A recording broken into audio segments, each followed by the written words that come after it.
Hi, I'm Shashank Bhargav, and you're listening to Three Things, the Indian Express news show. In this episode, we talk about the political statement made by Mamata Banerjee regarding the UPA that has made national headlines. We also take a quick look at the government's proposed strategy against the Omicron variant. But first, we talk about a lynching in Assam. Earlier this week, a student union leader in Assam was lynched in broad daylight. But it is what happened afterwards that made more news. And this is because the prime accused of this lynching died in a rather strange way. He allegedly got into a road accident while trying to flee police custody. In this segment, Tora Agarwala, who writes on Assam for the Indian Express, talks about the lynching and why the death of its prime accused is similar to incidents we have seen in the past. Tora, earlier this week, a leader of the All Assam Students Union was lynched by a group of about 50 people. Could you first talk about what actually led to this incident? Yeah, so this 28-year-old student leader, Animesh Bhuya of the All Assam Students Union, he and his two friends were traveling in Jorhat, which is a town in Upper Assam, on Monday afternoon. And after that, what we hear is that there was some sort of a road accident and a crowd gathered, it got heated up, and it led to the crowd attacking these three people who were there, and one of them died. But later the police have said that the fact that there was a road accident is also unclear because the man who was injured in this accident, this was an elderly man on a scooter, and apparently he had fallen off the scooter himself. And these three, including Animesh, they just saw the man who had fallen off the scooter and they had gone to help the man. And apparently this man was drunk and he started shouting saying, oh, these three people's vehicles caused an accident and that's how I fell down. And in all the hullabaloo which ensued, a crowd gathered and they're not exactly sure what happened, but they started beating these three people up. And ultimately, one thing led to another. And by the time the police came, I guess it was too late because Animesh was injured really badly and he was declared dead on arrival at the hospital. So the police say the crowd was about 50 people or so. And they just arrived a little bit late. So that's why it got out of hand. And another thing of note is that this wasn't, say, a secluded, empty, deserted lane or anything. This was in the busy, crowded street in broad daylight. So even as these events unfolded, no one seemed to be able to stop it, or no one did anything. And very unfortunately, this young student leader died. And I guess it's even more unfortunate because, as the police say, he had actually gone to help this man. But ultimately he was blamed for the accident, which apparently never happened, and he died. Okay, so this happened on Monday and it was a horrific tragedy. But the lynching itself didn't make that big of a news. It was actually what happened later that is now grabbing the headlines. We know that after the lynching, the police arrested 13 accused, including the prime accused, a man named Neeraj Das. He basically died while being in police custody. Could you talk about what happened there? Yeah, so obviously a tragic incident like this caused a lot of furor in all of Assam, and everyone was saying the criminals should be brought to book and all of that. So immediately after the incident happened, the chief minister said that charge sheet has to be filed within a month and the criminals have to be tried in fast track court. And he had also asked the Assam special DGP to personally supervise this investigation. And on Tuesday, probably after midnight, everyone got to know on Wednesday, but the police suddenly said that among the 13, the main accused was this guy called Neeraj Das, and he's known to have criminal antecedents. And I don't know if he's a drug peddler, but he has a lot of drug-related cases also linked to him. And he was among the 13 who were arrested. And he was the main instigator. That's what the police had said. But on Wednesday, we got to know that this guy, Neeraj Das, he had died in a road accident while trying to flee police custody. And what happened here was that when he was being questioned by the cops, he told them of particular drug consignment somewhere. And he said that he's going to take the cop to this place to show them where it is. And this was, around 1:32 at night. And they did go. So as per the police version, they were going in a jeep and he jumped out midway along the way somewhere and in a bid to escape police custody. And the escort vehicle, which was behind, another police vehicle, accidentally ran him over and he died. Also, the 3 policemen who were in the escort vehicle also were injured and they also had to be taken to the hospital.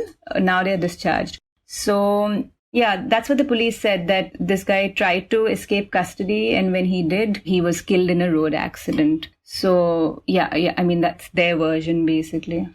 Okay, so this is very similar to incidents we have seen in the past as well, right? Where the police catch the accused, but then later it is found that the accused tried to escape or tried to steal the police's weapons, and then the police shoot and kill the person. And many allege that this is essentially an encounter killing by the police. The UP police, for example, has been accused a lot for doing this.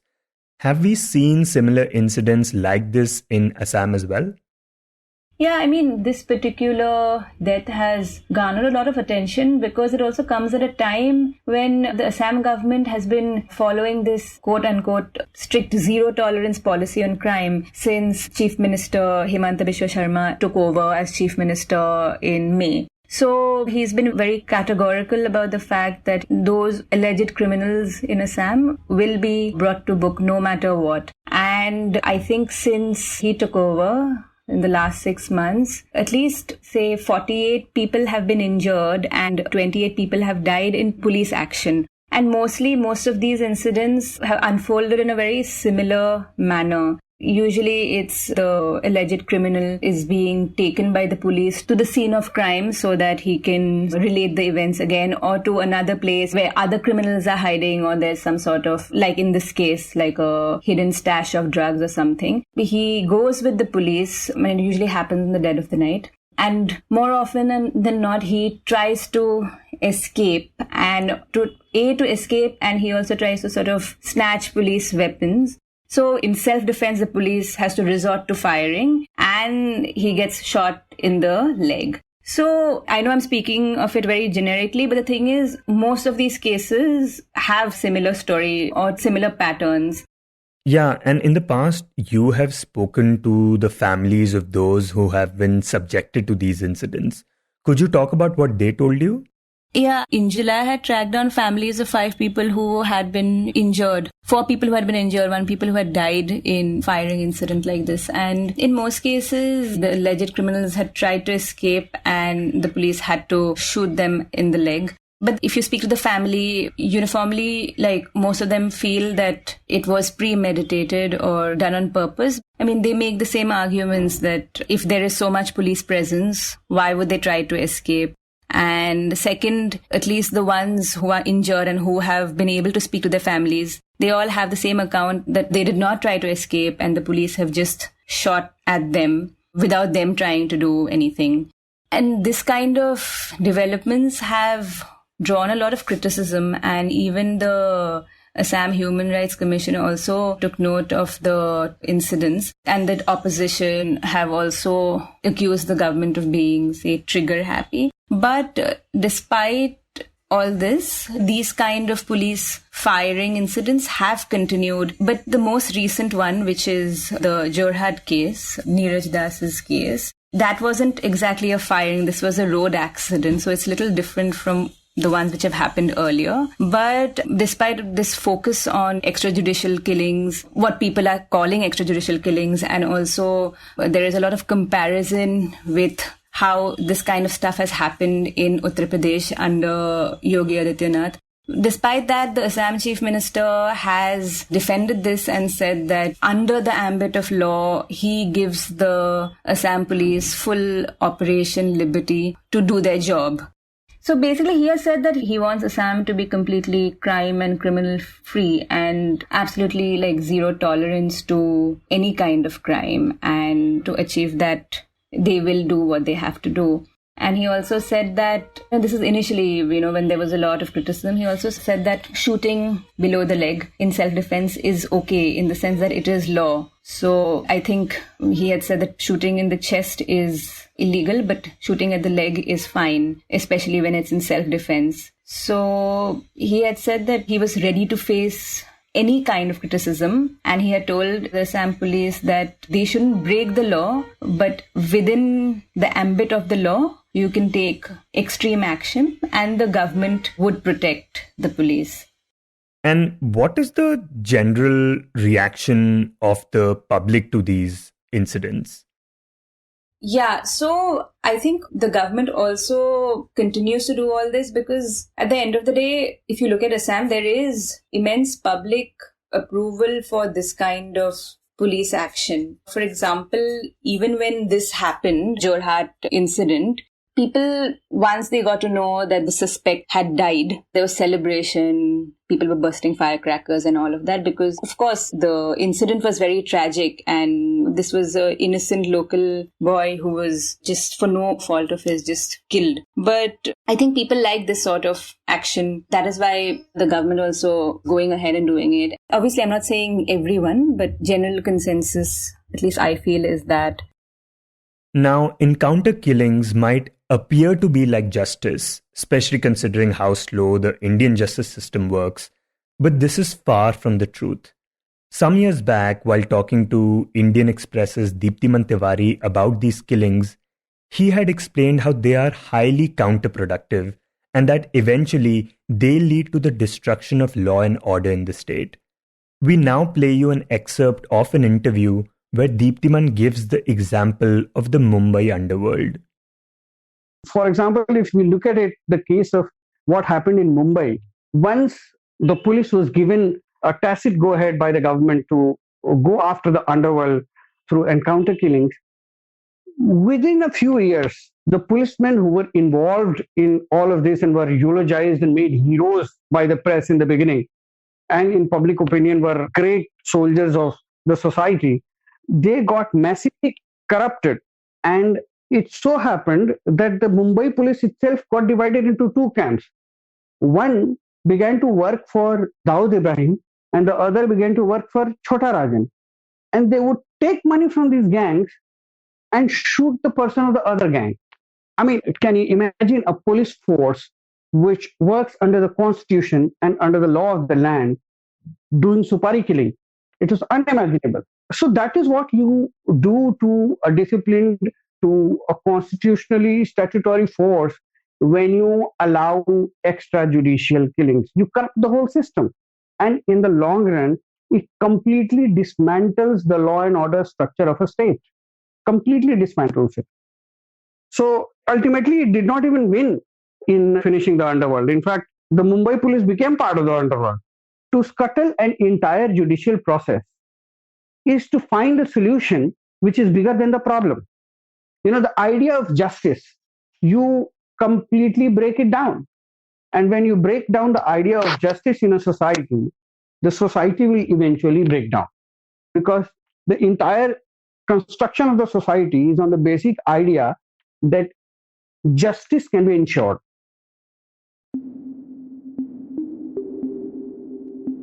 And next we talk about Mamata Banerjee. The founder and chief of the Trinamool Congress and the chief minister of West Bengal, Mamata Banerjee, has been aggressively trying to expand the national base of its party. It has also been talking to opposition parties with the aim of challenging the BJP. Keeping this in mind, Mamata Banerjee met NCP chief Sharad Pawar in Mumbai earlier this week. And during this visit, she made a politically significant statement that grabbed national headlines. She had been talking to the media when someone asked her whether Sharad Pawar would lead the UPA. And to this she said, "What UPA? There is no UPA now."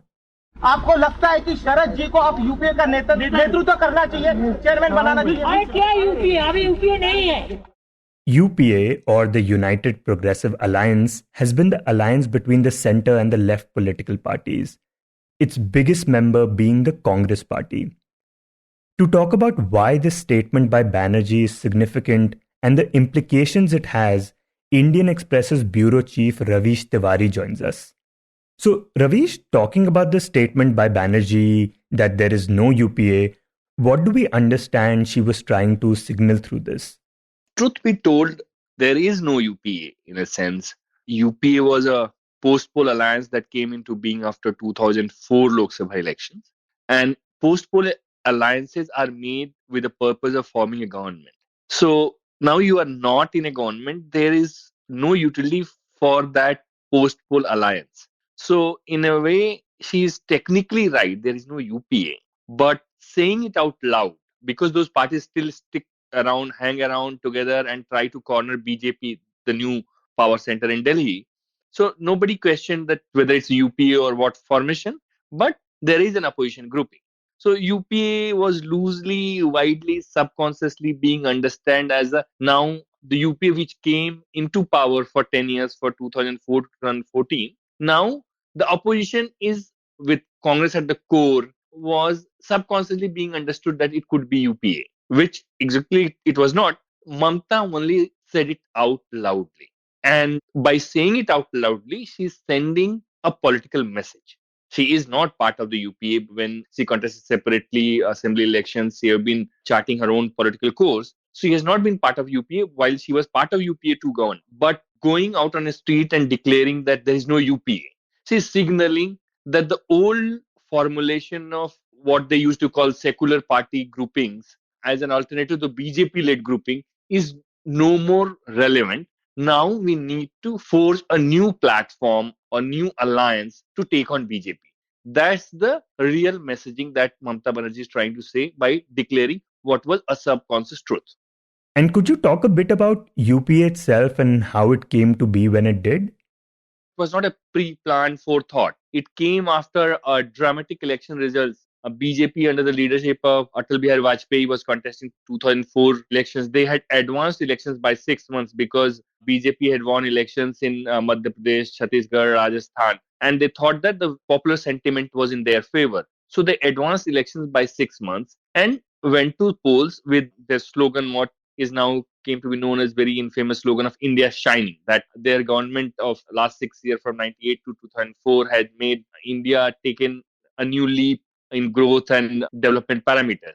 And they went with that slogan. But when the results came out, they were struck by BJP's numbers went down by almost 50 Lok Sabha seats. BJP, in fact, could not retain the status as the single largest party. It fell short by 7 seats behind Congress. And then suddenly everything turned around. So Congress, as a single largest party, could claim the first shot at power in Delhi. He says that this is when things changed. Neither Congress nor the BJP had the numbers to claim a majority. So that is when the communist leader Hari Krishan Singh Surjit played an important role along with the Congress leaders to bring all the non-BJP parties together from across the country. Later, 14 parties sat together at Sonia Gandhi's residence and declared themselves UPA. Apart from the Congress, this included parties like Lalu Prasad Yadav's RJD and Karunanidhi's DMK. Some 4 other parties also gave outside support to this alliance, and that is how UPA came to power in 2004. Ravish now tells us about the accomplishments of the alliance, along with its eventual downfall. So the one major achievement that they claim is that they provided 10 years of stable government from 2004 to 2014. That's their claim. And the another thing that the UPA-led government claims is what they call they instituted a rights-based welfare paradigm in the country by bringing in a right to job like Narega, right to food, a right to information, RTI Act. So these kind of things they brought into law. So all kind of rights-based welfare provisions that they made. So this was one major paradigm change in the governance was made by the UPA government. So these are the two big picture achievements they could make. But as you would expect, it was an alliance of several small regional parties with Congress at the core. Whenever the regional issues come, there will be regional ups and downs with regional parties quitting the UPA at one pretext or the other of based on their local regional politics. But one of the first major crises that UPA suffered was the Indo-US nuclear deal, for which Prime Minister Manmohan Singh made a commitment with then US President George W. Bush. And at that point, the left party, which was supporting the UPA from outside, took very ideological position, saying that we cannot let this agreement happen with an imperialist America. That was their logic. And they declared that if the government went ahead with, we'll pull out their support. And they eventually pulled out. And then UPA government Manmohan Singh came out with the trust vote in 2008 July. And the government was rescued. The UPA government was rescued with the help from Samajwadi Party's Mulayam Singh, which offered support at the crucial trust vote. So that was one major challenge that UPA faced in UPA 1. In 2008, the country had even faced its worst terror attack in Mumbai. But despite that, the UPA came back to power in 2009.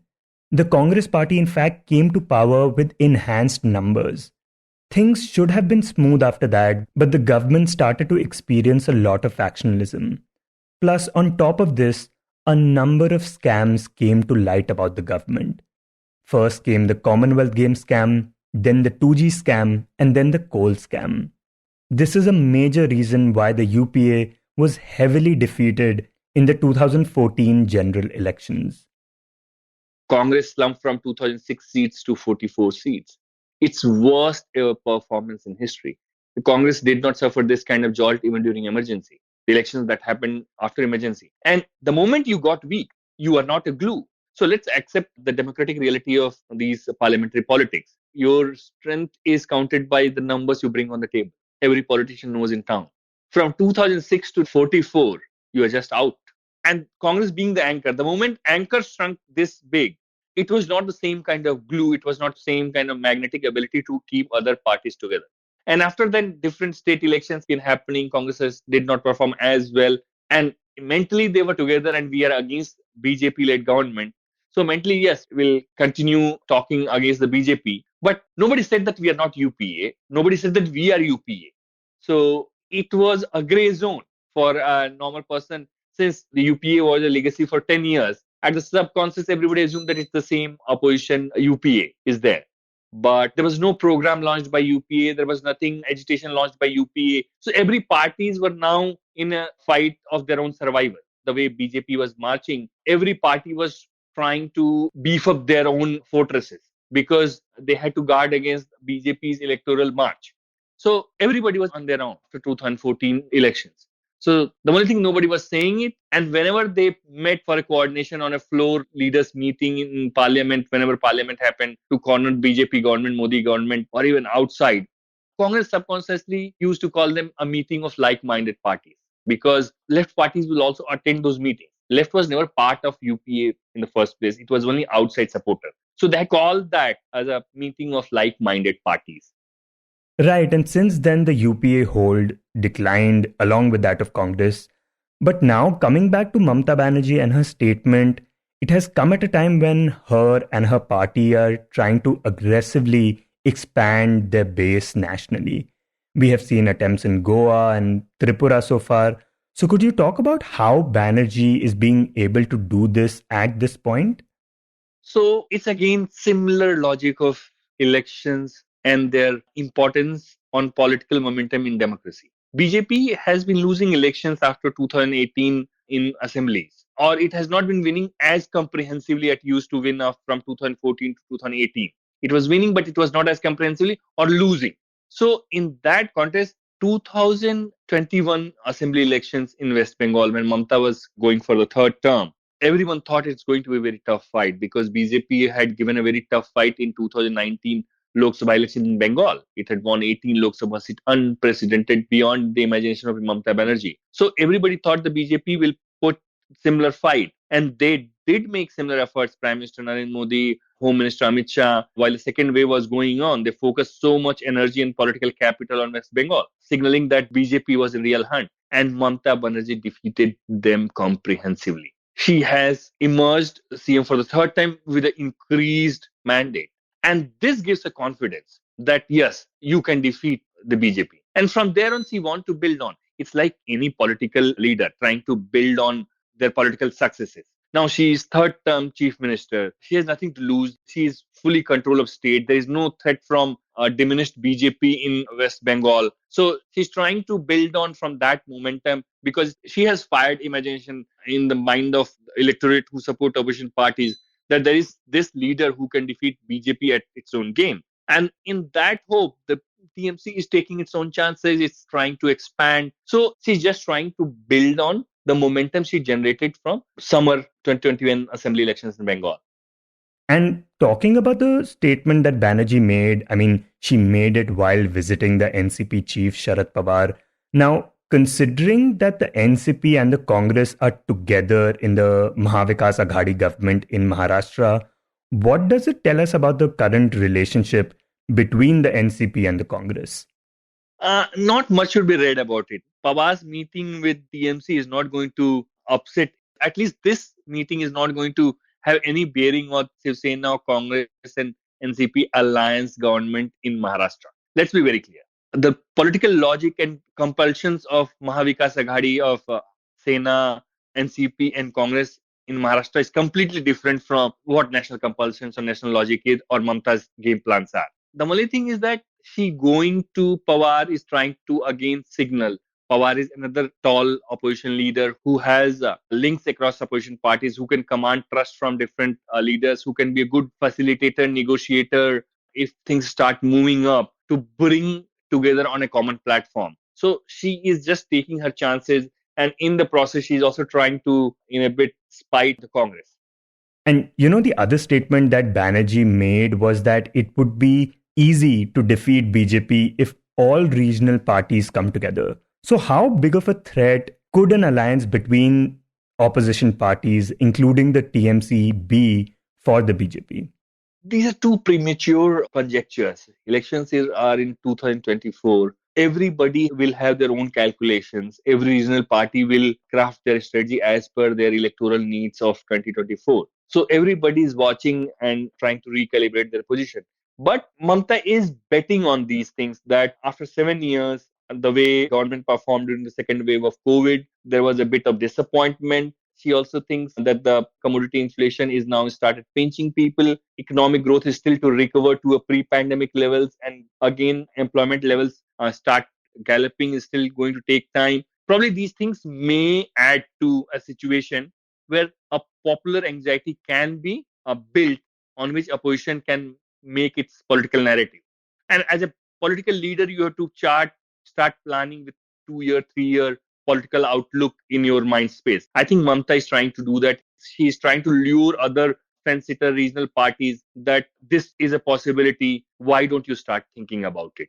I think we should not consider her statements beyond that. She's trying to signal them. I think there is an opportunity, a new ground may be breaking up. We can explore this.